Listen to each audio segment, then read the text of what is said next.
Hirap.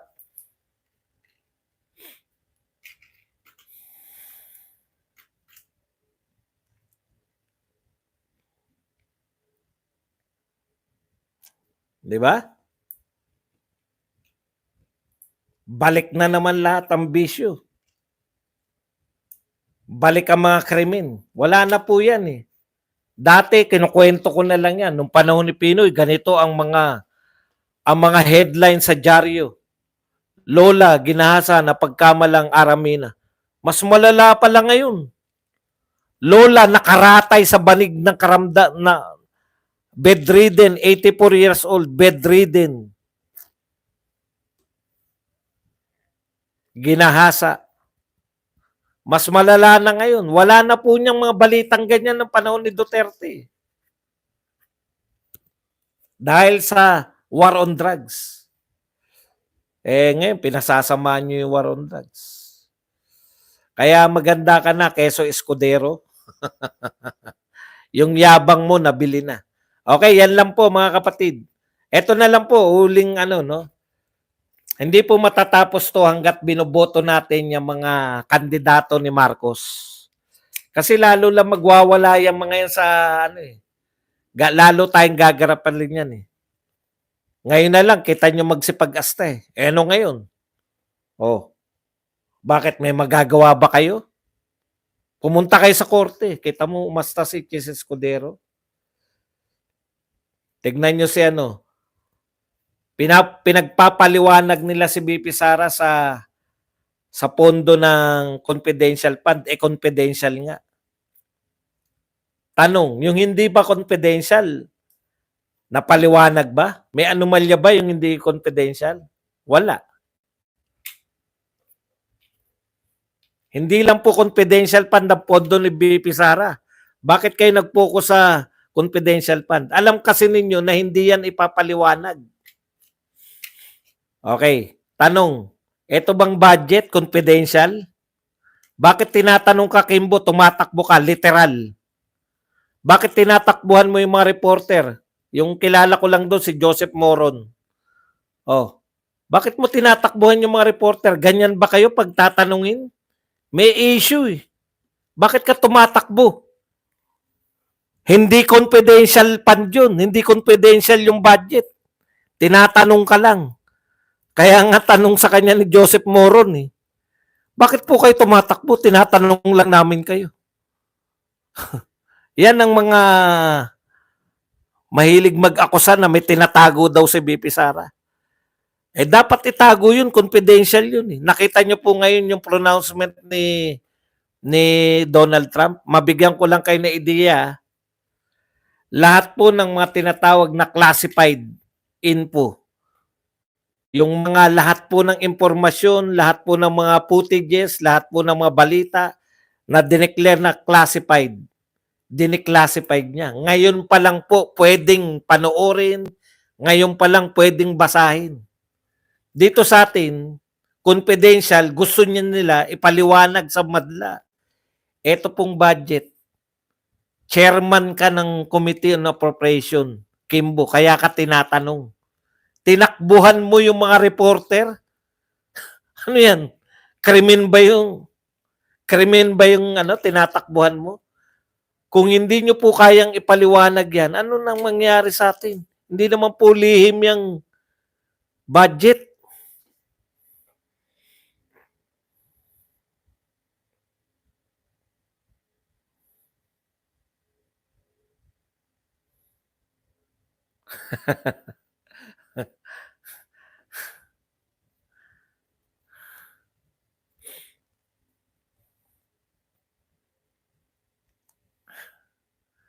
Di ba? Pag meron tayong kasabihan na pag tinatakbuhan mo, tinatakasan mo, guilty ka. Yan lang po ang ating topic. Pwede na po kayo. May napanood ako ngayon lang. Oh. May bagong anggulo na naman ng pagkapatay kay JFK. Ang tindi, no? Pucha, yan yung mga classified information. Okay. Tanong na po tayo. kung gusto nila ipaliwanag ang confidential funds, lahat ng merong bosisiin nila, hindi yung sila. Correct! Bakit si BP Sara lang? Correct. Inutusan na wag magsalita si Kimbo kasi palagi daw nadudulas. Wag ka na magsalita kasi ayan, ano yan eh, no? May pagka mahirap po talaga yan. Ang sinungaling po ay kapatid ng magnanakaw. Harap-harapan sinabi ni BP Sara, narinig ko. Stick to the plan. Sinita siya ni BP Sara sa stick to the plan, di ba? Narinig natin lahat. Dinideny, wala po ako sinabi stick to the plan. Ipalabas natin yung video. Yari siya eh. Kimbo dapat sumali sa marathon. Para po kay Kilay Escudero, hindi tugma ang bicameral at report sa JA. Legal na legal ba yun para sa'yo? Siyempre, hindi po. Hindi po pwedeng magkaiba yung bicameral report at JA. Ang pwede lang pong gawin ng Pangulo sa bicameral report, hindi po pwedeng gumawa ng batas yung Pangulo. Kaya hindi po pwedeng magkaroon ng version ng bicameral at JA. Yan po pinakamalak. Kaya yung sinasabi ni Escudero na in case na merong discrepancy between bicameral report and JA masusunod. Hindi po. Hindi po dapat magkaroon ng discrepancy yung dalawa. Kasi walang ibang pagbabatayan yung JA kundi itong bicameral.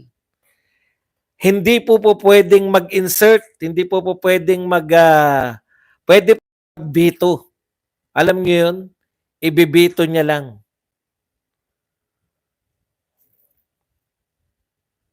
Pero yung siya mismo yung magbabago ng bicameral report, aba, hindi po pwede yun. Paano di tatakbo iba ng tanong? Wala sa ayos. Wala pa nga pong tinatanong eh. Nakita niyo na po ba, sumagot po ba siya kay Joseph Moron? O iba naman yung sinasabi mo, Techi. Isa ka ring mapaggawa ng kwento. Kaya nga hinahabol ni Joseph Moron, walang sinasagot eh. Araw-araw may ayuda sa Davao City. Dito sila nag-focus ng mag-release. Kulelat naman ang mga nagralis. Kasi po gusto po nila ipahiya yung mga Duterte. Kaya gusto nilang manalo sila dyan.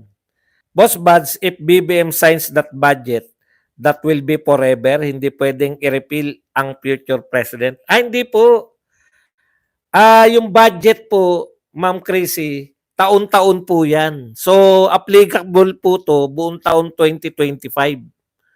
Yan pong pinarmahan na budget, applicable lang po yan ng 2025. Batas po yan ng budget para sa taong 2025. Sir Bad, so to ba yung after mo bumoto, may resibo daw? Sabi ng congresswoman ng Bulacan. Hindi ko na po matandaan kung parang yung ibibigay sa iyo yung ano mo. O parang makikita mo lang pero yung bibigyan ka ng resibo na mga binoto mo ay hindi po bawal po yun. Na kasi ipapakita mo yan sa nagbayad. Ito po, hindi, malamang hindi yan. Walang ganun. Hindi ko alam yung sinasabing resibo pero kung yung sinasabi nyo na mahahawakan mo yung ano, ang alam ko nung huling bumoto ko, makikita mo yung kung sino yung binoto mo. Makikita mo lang pero hindi maano na mahahawakan mo. Kasi kung po pwede yun, yun, pang-vote buying yun, di ba? Ito po binoto ko. May resibo pero ihulog mo rin sa box. Ayun, yun pala. Nakalimutan ko na eh. 2 beses na akong bumoto ngayong isa sa barangay. Barangay yata, mano-mano yung barangay, Hindi maging batas yung GA kung wala yung BICAM sa pagkakalam ko. Opo, kasi wala pong separate na GA. Yung pong BICAM, yun po yung magiging JA. Yung BICAM report po, yun po yung magiging JA. Kay ninyo ka manood, puro mura doon. Yan. Boss, pwede bang Korte Suprema magtanggal sa mga Pangulong tiwali? Pag napatunayan, hindi po. Ang Pangulo po ay pwede lang tanggalin sa pamamagitan ng impeachment. Pinalitan, hindi mo nga pwedeng kasuhan yung Pangulo ngayon. Eh. Kahit na anong gawin niya, hindi siya pwedeng kasuhan. Pinalitan ni Bong Revilla pangalan niya, pwede ba yan kung hindi similar to his documents? Kagaya ng passport at di kasi nabago na naman ang number ng mga candidates dahil sa insertion. Si Bong Revilla po, yan po yung mga tao na naiikutan po yung batas. Wala pong batas na ganun eh. Meron pong batas na pwede kang magpalit ng pangalan. Ganun po talaga. Ang tawag po dyan, mga mandurugas. Alam nila yung paano lulusutan yung batas. Kaya pala wala si Tambi, nasa Switzerland siya now. Sana di na makabalik ang salot sa Pilipinas. Eto kayo, di ba? Nagsisip-sip siya sa World Economic Forum. Kala niya sisikat siya. Binabanata ni Donald Trump yung World Economic Forum. Eh. Salimpusa lang tayo dyan. Di naman tayo ano rin. Eh. Ngayon, naroon kayo sa World Economic Forum. Pero si Donald Trump, binabanata niya ang World Economic Forum. Bahala kayo sa buhay. Imbis na gustong-gusto nyo pa naman sumipsip sa Amerika, di ba? Ano mangyayari, boss, kung sakali July pa mag-declare na ang constitutional yung 2025 budget? Bawas-bawas na. Hindi naman po, kasi kayo madalian. Madalian kasi yung gusto ninyo eh, di ba? Yung gusto nyo ngayon na eh. Wala po tayong magagawa, korte yan eh. Hindi, ine-expose po natin sila sa mali nilang ginagawa. Ito pong laban na to, matagalan po to. Mayayaman ang kalaban natin, may impluensya. Hindi po pwede to na naisipan natin magsampas sa Korte Suprema. Hindi po ganun yan. Unti-unti natin sila na-expose. Kung mananalo tayo sa Korte Suprema, masaya. Di ba? Lahat ng laban. Handa nga sila sa lahat ng laban eh. 12 yung kanilang kandidato. Meron silang media, araw-araw yan. Bumabanat sa mga Duterte. Meron silang mga vlogger, araw-araw bumabanat sa mga Duterte. Hindi po tayo umaasa lang. Ganon din tayo kahit mas konti kami. Araw-araw din natin silang ipagtatanggol yung mga Duterte. Kaya ito po, bahagi lang po ito ng pagtatanggol natin. Kung nagsampa man ng reklamo, pampalakas, alam mo yan, yung pag nanalo tayo dyan, you won another battle. Di ba ganun lang yun? Digmaan to eh. Hindi literal. Kaya matagalan po to.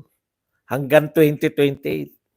Sir, kung sakali ETRO, SC ang budget sir, wala nang pension ng tulad kong pensioner sir.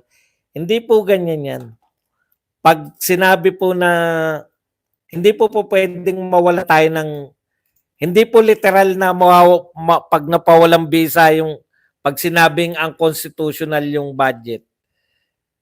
Tutukuyin po ano yung ang constitutional doon, yun lang. Depende, hindi ko po alam kung ano po yung mangyayari pero definitely hindi po kayo maapektuhan nun. Kasi yung sa atin, yung sweldo ng mga manggagawa ng gobyerno, tuloy-tuloy yun, wala namang kumu-question nun eh. Meron lang pong dapat managot dyan.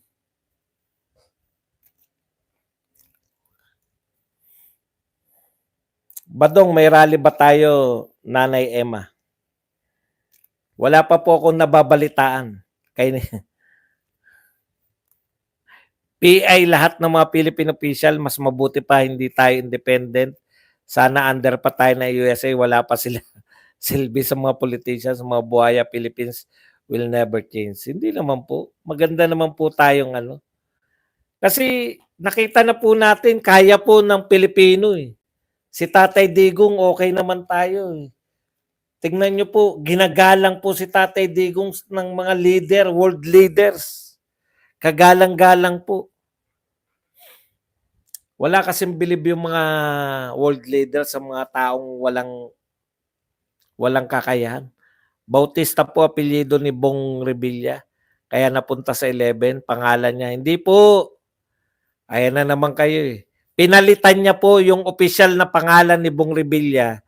Ang apelyido na po ni pwede ka kasi magpalit ng pangalan. Ang official po na pangalan ni Bong Revilla sa kanyang binago niya na po pangalan niya.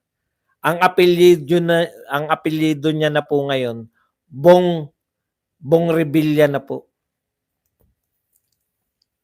Tapos ang kanyang first name, Ramon Jr. Hindi po yan Bautista. Wala po yan. Pinalitan niya na po yung pangalan niyang legal. Legal na po apelyido niya. Bong Revilla apelyido niya. Ang pangalan niya Ramon Jr. O alam niyo na kung bakit. Para sa politika. Para mauna. Nalulusutan nga nila eh. May nagpayo dyan. Pero ano po boss mangyari kung sakali July ma-declare na unconstitutional yung budget? Reenactment ba? Restore ulit sama sa 2024? Malamang reenactment. Hindi po natin alam. May dati na tayo reenacted pero hindi po dahil sa unconstitutional. Kasi kung unconstitutional, hindi pwedeng ituloy. Pag hindi mo pwede ituloy, hindi pwedeng yan ng budget. Malaki problema nila. Gagawa sila ng batas supplemental. Kasi may election year tayo ngayon. Di pa pwedeng yung budget ng COMELEC last year, yung pa rin ang budget niya ngayon. Magsusupplemental sila. Sa iba, same. Parang yung Bayanihan 1 and 2. Magsasarili silang budget para dito sa COMELEC.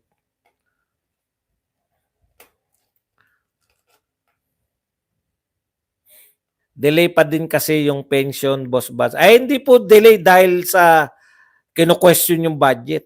Delay yan, kagagawan niya ng mga taga-gobyerno.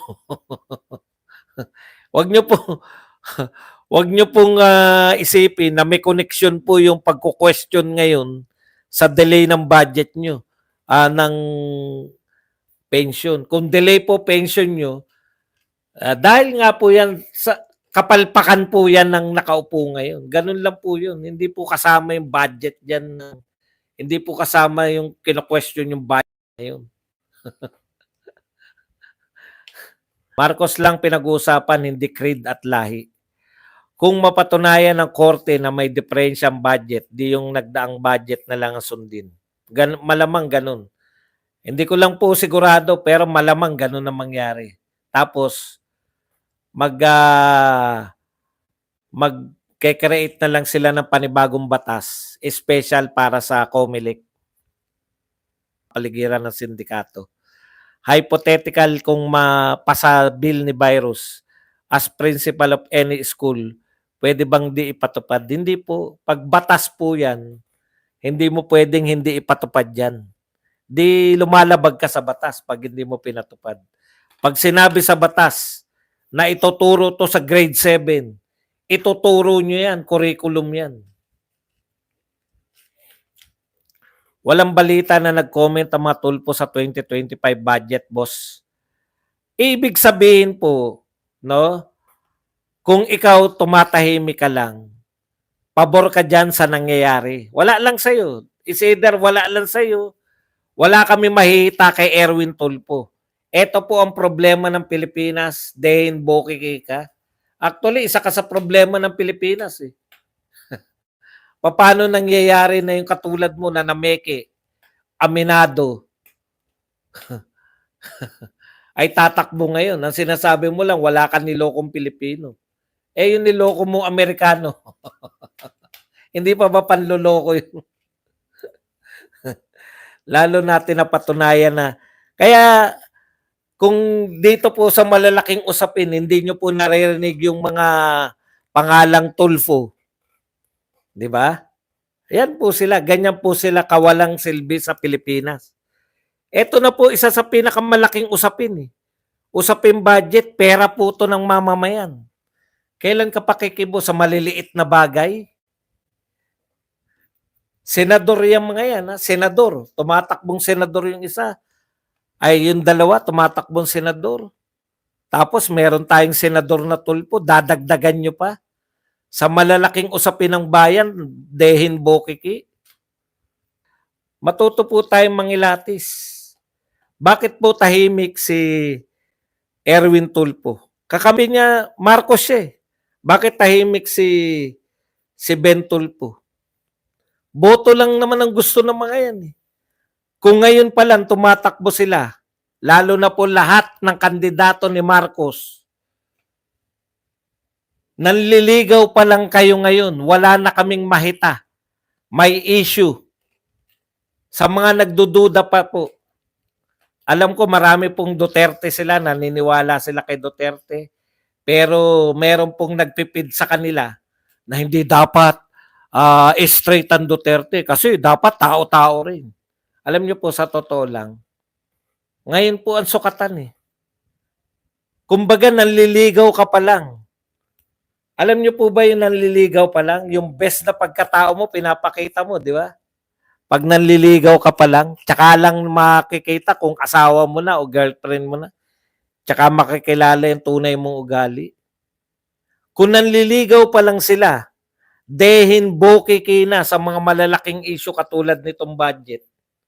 Bakit nyo sila iboboto? Lahat sila. Lahat ng hindi kumikibo ngayon. Bakit nyo iboboto si Tito Soto, Manny Pacquiao? Lahat po ng mga kandidato na yan. Kung ano-ano sinasabi, ito po ang tunay na issue.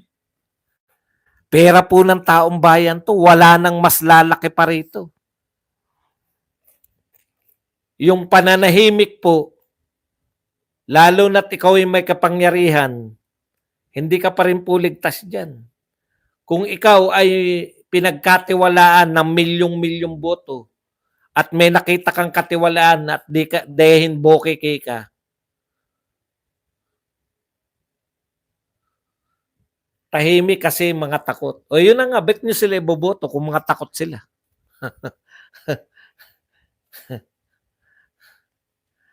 Wala pa nga usapin to ng ano eh.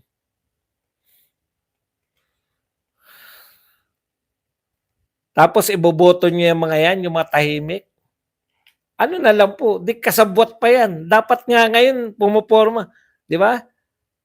At least yung ginagawa ni Lacson na pumupupog-pupog ng konti. Eh po siya. Incompetent sila sir, wag iboto. Correct. Sa aming mga INC, wala. Di na namin iboboto yan. Gising na kami. What you tolerate, you allow. Lalo na kung kayo ay may kapangyarihan. Hindi ba sila nabigyan ng kopya ng Senate? Hindi naman sila BICAM committee member? Anong masasabi ni, kahit hindi tumatakbo yung ibang senador, sila Loren Legarda. Senador pa ba si Loren Legarda? Si Lito Lapid, Bong Revilla. Lahat ng mga sinakat dyan. Abalos. Wala kayo pala eh. Sa tunay na usapin ng bayan, pera po ng taong bayan to, hindi kayo. Alam nyo kung ako senador ngayon, eto na pagkakataon ko, senator, tumatakbong senador. Di ba? Papakita ko na ako ay maaasahan ng mga Pilipino. Laking usapin to. Daan-daan, trilyon po. Trilyong pisong budget ang usapan dito. Kung ngayon pa lang may usapin, tahimik kayo, paano pa yung darating na araw? Pamparami lang kayo sa pinasusweldo namin.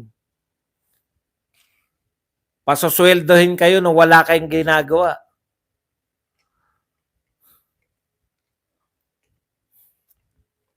Magaling sa patentero mga kandidato ng admin, basta solid Team Duterte lang po.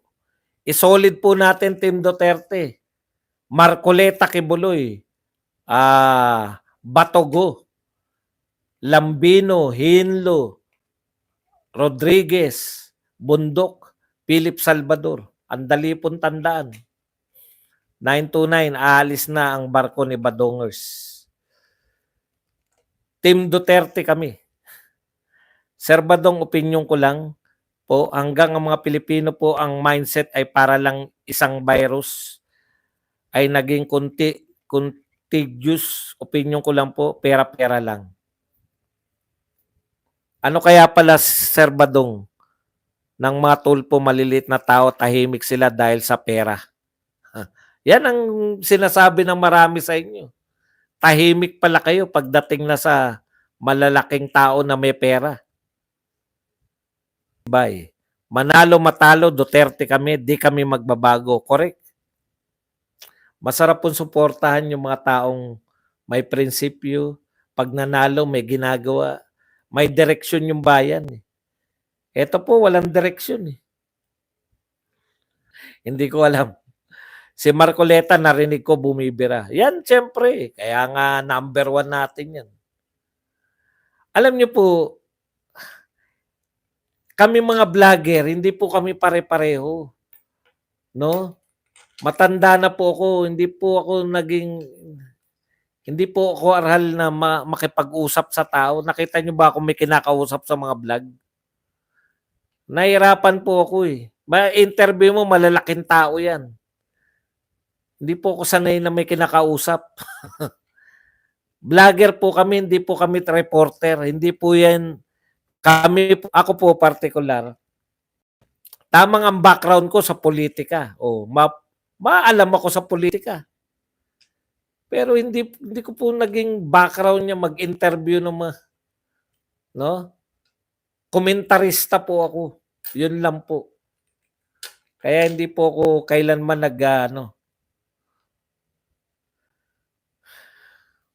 kailanman hindi ako nagtangka na mag-interview. Marami pong nagsabi na open naman yung mga yan na interviewin ko. Kaya lang, tatanong ko sa kanila? Ng 1 oras. Mamaya may ma-interview pa ako na nabubuo ako po siya. Bigla akong, okay na tayo. Mainipin po ako sa tao. Hindi. Minsan po sumasama ako, yung uso sa boxing, yung mga akyat-akyatan. Umaakyat po ako, naiinip po ako. Hindi po ako sanay na nakikinig sa mga, pinagsabi nito sa isip-isip ko, pinagsabi nitong tao na to. Sanay ako narinig ko eh. Kahit 2 oras ako magsalita, pwede. Pero tatahimik ako at makikinig sa mga taong wala namang